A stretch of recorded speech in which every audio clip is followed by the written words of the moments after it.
தேவன் ஈரான் தேசத்தை பார்க்கும் பொழுது 48 வருடங்களை அவர் நினைவு கூர்ந்தார்.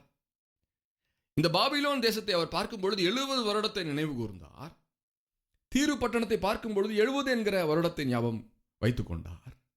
அதே 70 நம்முடைய தேசத்தின் மீது அவர் பார்க்கும் பொழுது அவர் என்ன செய்வார்? ஒடுக்கப்பட்டிருக்கிற சகல ஜனங்களுக்கும் விடுதலை உண்டாக்கும்படிக்கு அவர்களுடைய இருதயத்திலே காணப்பட்ட நான் சிறுமையானவன் என்கிற எண்ணம் மாறத்தக்கதாக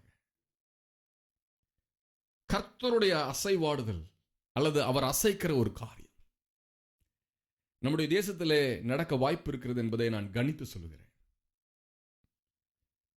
பாபிலோனிலே 70 வருஷம் நிறைவேறின பின்பு நான் உங்களை சந்தித்து உங்களை இந்த இடத்திற்கு திரும்பி வர பண்ணும்படிக்கு உங்கள் மேல் என் நல் வார்த்தையை நிறைவேற பண்ணுவேன் என்று கர்த்தர் சொல்லுகிறார். நல் வார்த்தை.